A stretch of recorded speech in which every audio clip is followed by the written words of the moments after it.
Boa noite, graças e paz, amém? Vou pedir para vocês abrirem comigo, por favor, em 2 Coríntios, capítulo 5, versículo 14.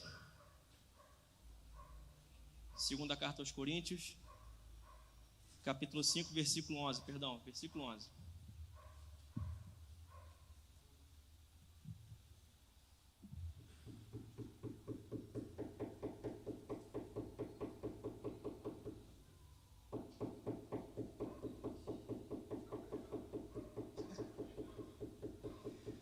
Diz assim o texto: portanto, compreendendo o que significa temer ao Senhor, procuramos persuadir todas as pessoas. O que somos está manifesto diante de Deus, e esperamos que semelhantemente esteja bem claro em vossas consciências. Não estamos tentando outra vez nos recomendar a vós, mas vos concedemos a oportunidade de vos orgulhardes por nossa causa, de maneira que tenhais resposta para os que se orgulham das aparências, não do que está no coração. Pois se enlouquecemos é por amor a Deus, se conservamos o juízo é porque vós amamos. Porquanto o amor de Cristo nos constrange, porque estamos plenamente convencidos de que um morreu por todos, logo todos morreram. E ele morreu por todos, para que aqueles que vivem já não vivam mais para si mesmos, mas para aquele por eles que morreu e ressuscitou. Assim, de agora em diante, a ninguém mais consideramos do ponto de vista meramente humano, ainda que outrora tivéssemos considerado a Cristo assim. Agora, contudo, já não os conhecemos mais desse modo. Portanto, se alguém está em Cristo, é nova criação. As coisas antigas já se passaram, antes que tudo se fez novo.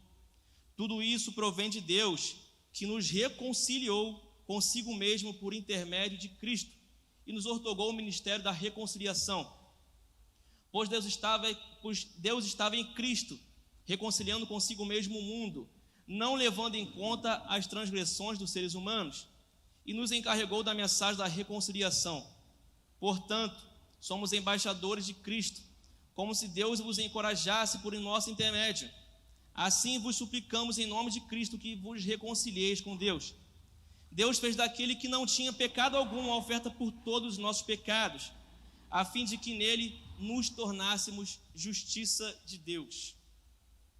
Aqui o apóstolo Paulo, quando ele começa esse texto, um pouco mais atrás ele está falando sobre a morada do cristão, aquilo que Deus estava preparando, aquilo que Jesus estava preparando quando ele fosse para os céus. E ele começa a falar que o que nós iríamos passar, como o Gabriel bem falou aqui, por alguma dificuldade, por algumas aflições que nós passaríamos, mas que nós não viveríamos por coisas materiais, porque elas são temporais. Nós viveríamos por coisas que são eternas, coisas do céu. Nós não poderíamos nos abalar com aquilo que estava para acontecer. E ele até leu algumas coisas que eu também vou ler aqui. E isso é perfeito porque Deus, ele trabalha de uma forma perfeita. Eu te agradeço por isso, Gabriel. Você deixou ser usado por Deus. E voltando um pouco lá em Gênesis capítulo 3, versículo 8. Gênesis capítulo 3, versículo 8.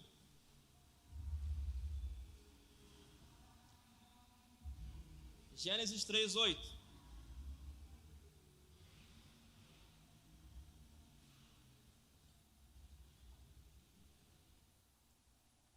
Diz assim: naquele dia, quando soprava a brisa vespertina, o homem e sua mulher ouviram o som da movimentação de Yahvé Deus, que estava passeando pelo jardim, e procuraram esconder-se da presença do Senhor entre as árvores do jardim. Versículo 24. Deus baniu Adão e Eva, e do lado leste do jardim do Éden estabeleceu seus querubins e uma espada flamejante que se movia em todas as direções, evitando assim que alguém tivesse o acesso à árvore da vida. Nós lemos aqui em Coríntios que vai estar falando sobre a reconciliação através de Cristo, morto e ressurreto. E aqui agora, lendo em Gênesis, nós vamos ver que a palavra vai dizer que no versículo 8 que Jesus numa tarde, ele passeava no jardim, a presença, a pessoa de Deus passeava no jardim. Alguns mais estudiosos vão dizer que isso acontecia com uma frequência. dizem que ele passeava todas as tardes pelo jardim. Mas só por esse texto aqui nós podemos chegar à conclusão de que ele passeou pelo jardim. A pessoa de Deus, a presença dele, o próprio Deus passeou pelo jardim na qual estava Adão e Eva. Olha o tamanho dessa intimidade, olha o tamanho dessa coisa poderosa que é estar no mesmo local que estava Deus. A Bíblia vai falar que eles sentiram Deus vindo. Eles sentiram quando Deus passeava pelo jardim. Só que agora, um pouco mais à frente, eles vão comer do fruto proibido. E aqui vai falar que Deus os baniu daquele jardim. Deus baniu os dois do local que era local de reconciliação, local de intimidade, local de conversa, um local ao qual ele vinha às tardes e passeava para conversar com Adão, para conversar com Eva, porque foi criação dele. Agora isso acaba, agora Deus faz o quê? Vocês vão ser banidos. E agora eu vou colocar um querubim, e vocês não vão mais entrar nesse lugar. Agora a minha intimidade está restrita. A minha intimidade não vai ser para todos. A minha intimidade, a partir de agora, a minha presença e o meu poder não vão ser mais com todos. E nós vamos ver que daqui em diante, a presença de Deus ela era muito restrita. Eu estou voltando um pouco para depois eu voltar lá em Coríntios. E nós vamos ver que não eram todas as pessoas que tinham acesso a essa presença. Não eram todas as pessoas que agora tinham acesso a essa comunhão, a essa conversa com Deus. Poucas eram as pessoas que tinham esse acesso. Nós vamos ver que havia um véu. E nesse véu, atrás desse véu ficava a Arca da Aliança. E naquele tempo, somente Moisés podia entrar. Após a morte de Moisés, somente o sumo sacerdote, somente uma vez por ano. Percebam bem que esse mesmo Deus que anteriormente passeava pelo jardim, agora é um Deus que tem que ficar atrás de um véu, numa arca, com a presença dele. E ninguém pode entrar, somente o sumo sacerdote. Percebam agora a restrição que se criou por causa do pecado do homem. Aquele homem que antes passeava pelo jardim e via Deus, agora é um homem que tem que ter um mediador para falar com Deus e Deus transmitir a ele algo. A Bíblia vai dizer que havia algo chamado que era a tenda do encontro. E Moisés ele vinha caminhando e todos paravam à porta da sua tenda para olhar Moisés com olhar. E Moisés vinha passando, eles vinham caminhando. Quando Moisés entrava na tenda do encontro, baixava a teofania, a presença de Deus, para falar com Moisés. E todos aqueles homens e mulheres reclinavam suas cabeças, porque entendiam que a presença de Deus estava naquele lugar. Vocês conseguem perceber agora a restrição que se criou por conta do pecado? Essa restrição aconteceu, só que muitas pessoas vão falar assim, muitas pessoas julgavam Moisés porque Moisés tinha matado. E aqui quando nós lemos em Coríntios que agora que estamos em Cristo, eis que tudo se fez novo, as coisas antigas se passaram. Se nós formos analisar a história de Moisés, Moisés é um homem que foi criado na cultura egípcia. Moisés era um homem que foi criado cultuando deuses pagãos. Ele foi criado em meio a uma cultura que puxou toda essa herança da cultura babilônica. A Bíblia vai dizer que a Babilônia é a mãe de todas esqueci agora o nome, perdão. É a mãe de todas as prostitutas. Religiões. A Babilônia era o centro de tudo. Tudo que se tem hoje a fim de religião, tudo que se tinha a fim de religião, sendo na época do Egito, na época da Síria, tudo isso provinha da Babilônia. E a Babilônia, Moisés bebeu de tudo isso. Moisés matou um homem. Só que agora, quando ele vai lá para a casa do seu genro, e agora que a nuvem de Deus vem sobre a vida dele, ele não é mais aquela pessoa que matou, mas agora é uma nova pessoa. Agora era a pessoa que vai ser a pessoa usada para libertar o povo do cativo egípcio. Percebam que antes esse mesmo Moisés, que era criado na cultura egípcia, aquele Moisés que era o arquiteto do Egito, agora é o mesmo Moisés que ele vai arquitetar a Arca da Aliança. É o mesmo Moisés que Deus fala assim: veja Moisés, a forma como estou te mostrando, agora você faz da forma aqui na terra. Prepara a minha arca, prepara a mesa dos pães, prepara o altar para o sacrifício. Aquele mesmo Moisés que matou, agora o mesmo Moisés que teve o entendimento, que agora ele é a nova pessoa, e tudo aquilo se passou. Tudo aquilo que ele tinha feito antes assim se passado, porque agora ele estava em Cristo. Agora ele estava nesse Deus que é acima de todo nome. Nós vamos ver que a cultura egípcia tem vários deuses. Só que agora ele vivia num mundo onde tinha o deus touro, o Deus não sei o que, o Deus gato e o Deus não sei o que. Agora ele está cultuando somente um Deus. Imagine a confusão que era para aquele povo que antes cultuavam vários deuses, agora está cultuando somente a um Deus. É por isso que nós vamos ver que a Bíblia vai falar que aqueles homens eram de dura cerviz, porque eles serviam muitos deuses, era muita informação, era muita coisa para se adorar, e de repente alguém fala, esse é o único Deus verdadeiro. De repente alguém fala, esse é o Deus que nós teremos que servir, ele nos libertou e agora nós temos que adorá-lo e exaltá-lo. Eles não conseguiam parar de adorar outros deuses, a ponto de sacrificar os seus primogênitos para o deus Moloque. Percebam quanto se restringiu a presença de Deus. Percebam o quanto se restringiu aquela presença, aquela glória que antes passeava no jardim. Só que a gente às vezes percebe, isso acontece muitas vezes, o povo hebreu, eles estavam agora vivendo o novo, eles agora estavam vivendo da parte de Deus. Todos os dias tinha o maná, tinha codornices, mas eles falavam, a cebola do Egito, é aquela cebola do Egito. Nós estamos aqui no deserto, tem carne, tem pão, tem água que sai da rocha, tem uma coluna de fogo, tem uma coluna de nuvem, mas a cebola do Egito. Viviam novo, viviam poder, viviam na época em que a presença de Deus se manifestava, mas eles falavam, é a cebola do Egito. Eles ainda não tinham entendido viver o novo de Deus. Eles não tinham entendimento ainda do que era simplesmente viver para Cristo. E agora que nós fomos banidos, e agora que Adão pecou e Eva pecou, e agora nós temos mais acesso, e vai dizer aqui lá em Romanos 3:23, porque todos pecaram e destituídos estão da glória de Deus, sendo justificados gratuitamente por sua graça, mediante a redenção que há em Cristo Jesus. A vinda de Cristo, a sua morte, a sua ressurreição, está ligada a poder, autoridade, honra, só que está ligada à reconciliação também. Nós lemos em Coríntios da forma que Jesus reconciliou, da forma que Deus enviou Jesus para ser feita essa reconciliação. Vocês lembram que Deus colocou 2 querubins para fechar o jardim do Éden e ninguém mais podia entrar? Agora vem um homem, e esse homem se fez carne, esse homem como segundo Adão. Se por meio de um Adão entrou o pecado, agora pelo meio do segundo Adão entrou a graça, entrou a misericórdia, entrou o poder, entrou o Espírito Santo. E é por ele que nós estamos aqui. Se aquele jardim estava fechado, ninguém mais podia entrar porque tinham 2 querubins. Agora vem um homem, fez isso aqui, religou a nossa alma perdida com o lugar que é o Santo dos Santos, com o homem que o nome está acima de todo nome. Nós não merecíamos, mas esse homem ele desceu à terra, ele fez a reconciliação e agora ele nos ligou onde nós não poderíamos alcançar. Agora nós estamos nesse meio, nesse átrio.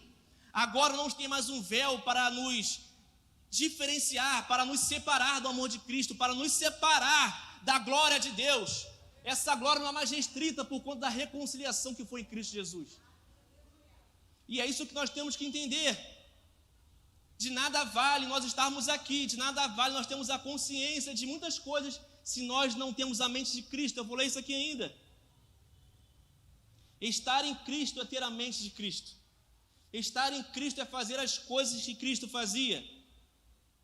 Provérbios 9:10 diz assim: o temor do Senhor é a chave da sabedoria, e conhecer a divindade é alcançar o pleno sentido do conhecimento. Olha o que Paulo vai falar aqui em Coríntios. Portanto, compreendendo o que significa temer o Senhor, porquanto compreendendo o que significa ter a chave da sabedoria, Paulo está dizendo isso, que a chave da sabedoria é o temor, e ele está começando a falar com o temor. E aqui ele começa, eu vou voltar aqui mais uma vez. Portanto, se alguém está em Cristo, é nova criação, e as coisas antigas já se passaram. O Gabriel bem leu aqui que vinde a mim, vocês estão cansados, e eu vou aliviar vocês porque o meu jugo é suave e a minha carga é leve. Deixa eu te falar uma coisa, você não precisa mais carregar esse peso do pecado que te aflige. Você não precisa mais carregar essa culpa que aconteceu há 10 anos atrás, que te aflige. Você não precisa mais carregar aquela culpa que você tinha, porque você não perdoou, porque você não fez, que te afligia, porque Deus fala isso aqui. Eis que tudo se fez novo, eis que agora você tem uma vida nova, eis que agora você tem alguém que se reconciliou com Deus. Não se preocupe mais com aquilo que você fez. É por isso que muitos de nós às vezes ficamos presos, não avançamos, porque somos presos ao passado, presos às antigas coisas que nos prendem e não nos deixam avançar. Lembra dos hebreus que falavam, a cebola do Egito, aquela cebola do Egito, eles têm a codornice aqui, eles têm tudo, mas eles falam da cebola do Egito. Nós temos tudo aqui, mas nós falamos do antigo homem, da antiga pessoa. Nós nos lembramos de coisas que nós fizemos no passado, quando na verdade temos algo à frente, temos uma carreira para prosseguir, temos alguém para servir, temos o Espírito Santo que nos capacita, que nos unge, que nos faz forte, como o Gabriel bem falou. Parem de olhar para o passado. O passado te aprisiona. Nós não podemos ficar apegados pelo que nós vimos, nós não podemos nos apegar pelo aquilo que passamos, porque agora nós estamos uma nova mente, a mente de Cristo, e tudo se passou. Não carregue essa culpa, não carregue essa culpa, não carregue esse peso do pecado, porque ele foi tomado na cruz do Calvário pela minha e pela tua vida. E às vezes a gente pega num quarto, como o Gabriel bem falou, chorando, porque talvez ainda não compreendemos o que é de fato ter a mente de Cristo, o que é de fato temer ao Senhor, o que é de fato adquirir a sabedoria. Mateus, e quando a Bíblia fala sobre conhecimento de Deus, sobre ter a mente de Deus, sobre ser igual a Deus, eu lembro de Pedro, e está lá em Mateus. Chega uma hora que Jesus está conversando com seus discípulos, ele fala, quem está falando que eu sou por aí? Olha, alguns aí falam que o Senhor é um profeta, Elias. Tá, mas e quem eu sou para vocês? Quem eu sou? Eu estou com vocês há muito tempo. Quem eu sou para vocês? Aí Pedro fala, tu és o Cristo, Filho de Deus vivo. E ele vai falar que, isso é o que é o mais lindo, que não foi nem carne nem sangue, mas foi o Pai que revelou isso a ele. Quando ele reconhece quem é Cristo, porque agora ele tem essa mente, Deus vai liberar uma palavra para ele, você é Petros, você é um pedaço da pedra, e sobre a sua mão e sobre a sua chave eu vou edificar, a igreja vai estar sobre a minha vida, e você vai ajudar a fazer isso. Essa filosofia, essa doutrina, você vai ajudar a carregar, porque agora você tem a minha mente, e a você foi dada pelo meu Pai quem eu sou de verdade. E ele vai falar, eu vou colocar nas tuas mãos, e as chaves do Hades não vão prevalecer contra você. O que você ligar na terra vai ser ligado nos céus.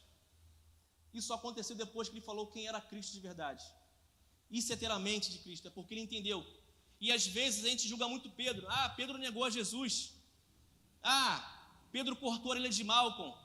Pedro era sanguíneo. Pedro era aquilo. Pedro era aquilo.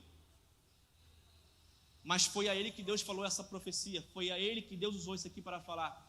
Nós esquecemos que Pedro, por mais que ele tenha negado Jesus 3 vezes, ele se parecia com Jesus. Ele falava como Jesus. Ele era como Jesus. Como isso? Jesus está sendo preso. Pedro já tinha negado. E aí Pedro vem acompanhando, se esguichando, se escondendo. Aí alguém fala assim, você também é um deles. E Pedro fala, não sou não. Você é como eles. Não sou não. Não, você é assim. Não sou. Como que você não é? Você se veste igual a ele. Você fala igual a ele. Você anda igual a ele. Como você não é um dele? Pedro falava igual a Jesus. Pedro caminhava igual a Jesus. Se agora eu sou nova criatura, por que não andar como Jesus andou? Se agora eu sou nova criatura, por que não fazer aquilo que Jesus fez? Ou fazer aquilo que ele mandou que eu fizesse? Isso é ter a mentalidade de Cristo. Isso é andar como Cristo andou.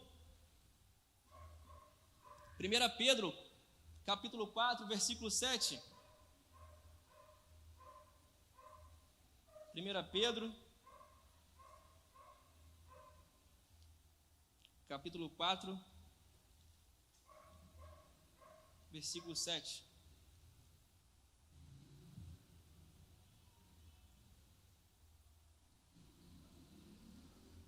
Diz assim, ora, está muito próximo o fim de todas as coisas. Portanto, tende bom senso e vigiai em oração. Antes de tudo, exercei profundo amor fraternal uns para com os outros, porquanto o amor cobre a multidão de pecados. Sede hospitaleiros uns para com os outros, sem vos queixar, de acordo com o dom que cada um recebeu, como bons administradores da multiforme graça de Deus. Se algum irmão prega, fale como quem comunica a palavra de Deus. Se alguém serve, sirva conforme a força que Deus provê, de maneira que em todas as atitudes Deus seja glorificado mediante Jesus Cristo, a quem pertenceu a glória e o pleno domínio para a eternidade. Se agora eu tenho essa mente de Cristo, se agora eu tenho esse poder de Deus, eu devo agir assim com meus irmãos. A Bíblia é bem clara e bem explícita, e todas as vezes Paulo sempre falava para que nós venhamos ter um amor fraternal, para que nós possamos fazer aquilo como Cristo fez, para que nós possamos fazer aquilo que Ele mandou que nós fizéssemos. O Gabriel muito bem falou aqui, nós somos perseguidos, mas não desamparados. Somos abatidos, mas não destruídos. Você de fato tem a mente de Cristo, esteja preparado para isso. Você de fato tem a mente de Cristo, esteja preparado para ser decapitado, como foi o apóstolo Tiago lá em Atos. Quer ter a vida de Cristo, quer ter a mente de Cristo, esteja preparado para ficar preso, como Paulo e Silas ficaram. Esse é o Evangelho. Alguns pregam por aí, alguns falam por aí que o Evangelho é só oba-oba, que é só felicidade, que é só amor. Também é isso, mas não é só isso. Jesus falou, no mundo vocês vão ter aflições, mas tenham de bom ânimo, porque eu venci o mundo. Tenham fé, tenham bom ânimo, tenham esperança, tenham essa paz que somente vem dele, a paz que excede todo o entendimento. Quer ter a mente de Cristo, quer ser como Cristo, esteja preparado para a cova dos leões. Onde estão aqui os Sadraques, os Mesaques, os Abednegos, que não temeram a fornalha?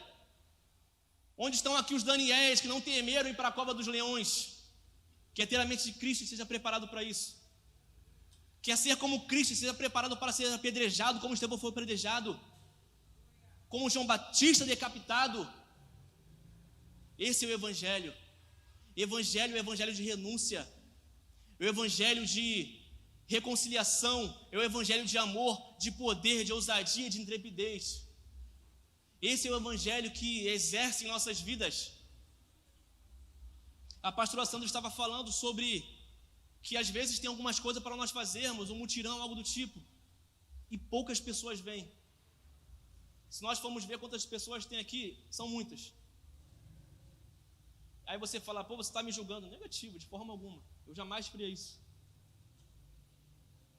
Terça-feira nós temos uma reunião com jovens, na qual nós falamos só sobre Bíblia.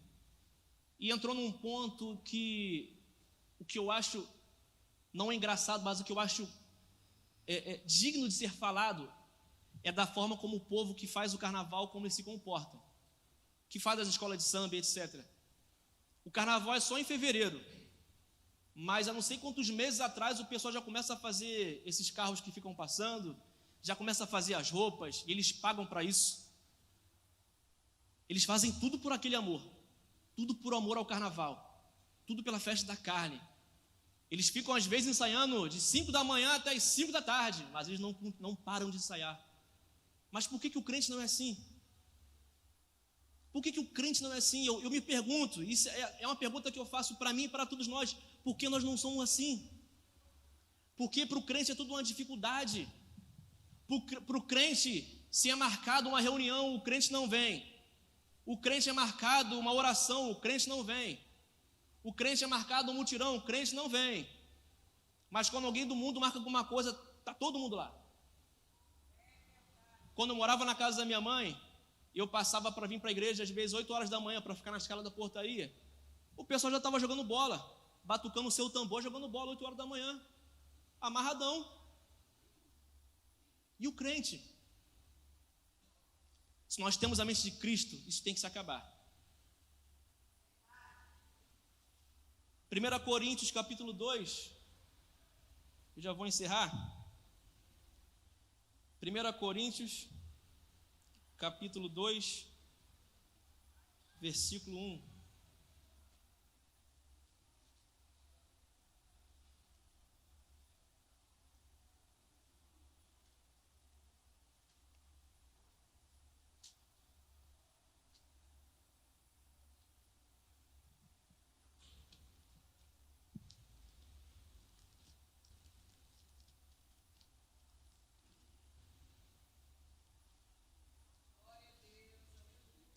1 Coríntios 2:1 diz assim: eu mesmo, irmãos, quando me dirigi até a vós, não fui apenas com discurso eloquente, nem ostentando sabedoria para vos anunciar o testemunho de Deus, porquanto decidi nada saber entre vós, a não ser Jesus Cristo e este crucificado.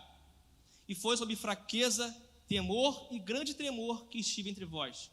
Minha mensagem e minha proclamação não se formam de palavras persuasivas de conhecimento, mas constituíram-se em demonstração do poder do Espírito, para que a vossa fé não fosse fundamentada em sabedoria humana, mas no poder de Deus. Contudo, falamos de sabedoria entre aqueles que já têm maturidade. Não me refiro, entretanto, à sabedoria desta era ou dos poderosos deste século, que estão sendo reduzidos a nada. Ao contrário, falamos da sabedoria de Deus, do ministério que estava oculto, o qual Deus preordenou antes da origem das eras para a nossa glória. Nenhum dos governantes desta era compreendeu essa sabedoria, pois se a tivesse entendido, não teriam crucificado o Senhor da glória. No entanto, como está escrito, olho algum jamais viu, ouvido algum nunca ouviu, e mente nenhuma imaginou o que Deus predispôs para aqueles que o amam. Deus, todavia, o revelou a nós por intermédio do Espírito, porquanto o Espírito a tudo investiga, até mesmo as profundezas de Deus. Pois quem conheceu os pensamentos do ser humano, a não ser o Espírito do homem a quem ele reside? Assim, igualmente, ninguém conhece os pensamentos de Deus, a não ser o Espírito de Deus. Nós, entretanto, não recebemos o Espírito do mundo, mas sim o Espírito que vem de Deus, a fim de que possamos compreender o que for de Deus, nos foi outorgado gratuitamente. Sobre isso também pregamos, não com palavras ensinadas pelo saber humano, mas sim com palavras ministradas pelo Espírito, interpretando verdades espirituais para os quais são espirituais. As pessoas que não têm o Espírito não aceitam as verdades que vêm do Espírito de Deus, pois lhe parecem absurdas e não são capazes de compreendê-las, porquanto elas são discernidas espiritualmente. Contudo, aquele que é espiritual pode discernir todas as coisas, e ele mesmo por ninguém é compreendido, porquanto quem jamais conheceu a mente do Senhor, para quem possa instruí-lo? Todavia nós temos a mente de Deus. Nós temos a mente de Deus. Você já percebeu que às vezes você fala alguma coisa no seu trabalho, ou qualquer lugar, e as pessoas não compreendem? É por conta disso aqui, porque você fala de coisas espirituais, e às vezes as pessoas não são espirituais, não entendem, porque o Espírito de Deus está sobre a sua vida, porque você tem a mente de Deus. Nós precisamos ter essa compreensão do que é ter a mente de Cristo. Nós precisamos ter a compreensão do que é ter fome de Deus. Nós precisamos voltar a ter fome de Deus, sede de Deus. Lá em Salmos 42:1 diz assim: ao regente do coro, um poema dos filhos de Corá, como a corça suspira pelas águas correntes, assim por ti, ó Deus, anseia minha alma. Nós precisamos voltar a ser assim. Nós precisamos voltar a ter anseio pelas águas de São Cristo. Nós precisamos voltar a ter anseio pela palavra de Deus. Precisamos voltar a ter anseio e fome por Cristo. O tempo é mau, o mundo é mau, as coisas estão se passando muito rápido. E a Bíblia diz que ele vai vir como ladrão, ninguém sabe o dia nem a hora, mas ele vai vir. E nós temos que estar preparados para isso. Preparados de fato, falando da palavra dele, sendo como ele, pregando como ele, fazendo tudo como ele fez, para que a glória dele venha a ser exaltada em nossas vidas. Se nós temos a mente de Cristo, nós vamos andar como a Bíblia fala para que nós andemos. Paulo vai falar em uma certa ocasião para que nós não sejamos mais levados como crianças por ondas teológicas de um lado para o outro, mas não, esse é o fundamento. Você vai perceber que Paulo aqui nesse pouco capítulo, ele fala várias vezes a palavra sabedoria, sabedoria, sabedoria. Naqueles tempos, os fariseus eles queriam imputar na igreja a sabedoria humana deles, só que não era uma sabedoria que vinha do alto, uma sabedoria que vinha de Cristo. O que eles queriam era o seu próprio lucro. O que eles queriam era algo para o seu próprio bel prazer. E aqui Paulo começa a falar: olha, muitas pessoas podem vir com palavras eloquentes sobre a vida de vocês. Muitas pessoas vão vir com palavras persuasivas, mas não se deixem enganar. Não se deixem enganar, porque eu estou vindo a vocês com a palavra que vem de Deus. Eu estou vindo até vocês com a palavra que me foi anunciada e com a sabedoria que vem do alto. Isso é ter a mente de Cristo. A mente de Cristo é eu entender que eu tenho que orar pelo meu irmão. A mente de Cristo é entender, porque se eu vejo meu irmão passando dificuldade, eu tenho a obrigação de fazer algo por ele. É minha obrigação, é a sua obrigação. É a nossa obrigação como crentes, como pessoas convertidas, nascidas de novo, como vai dizer aqui em Coríntios. E eis que tudo se fez novo, deixa o passado para trás. O que o novo faz? Ajuda, ora, como foi feito aqui. Tem alguém na sua casa precisando de oração? Ore por ela. Você tem a mente de Cristo. No seu trabalho precisa se anunciar do Evangelho? Anuncie você tem a mente de Cristo. Preciso da sua ajuda, ajude você tem a mente de Cristo. E Ele se faz presente na sua vida. O Espírito Santo está presente na sua vida. Você já percebeu que às vezes você não quer nem vir para a igreja, porque são muitas atribulações, como o Gabriel bem falou.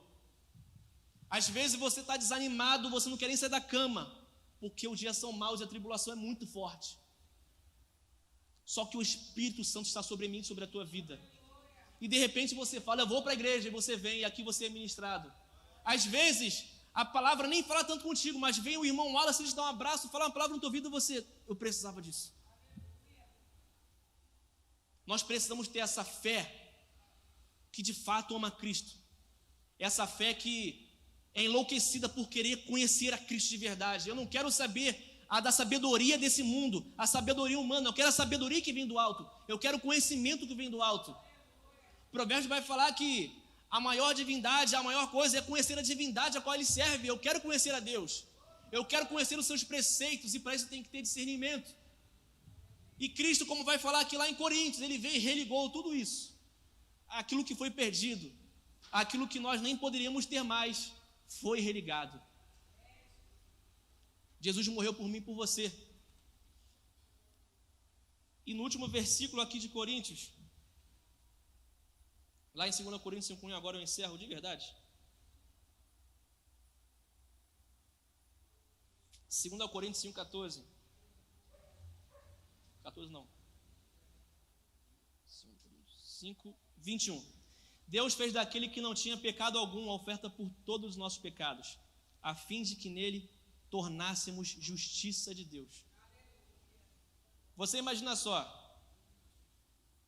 você sai com um grupo de amigos, vamos imaginar, sai eu, o Wallace, o pastor Abel e o bispo, a gente vai fazer alguma coisa, a gente vai cometer algo de ruim, a gente vai assaltar uma joalheria. A gente vai assaltar uma joalheria.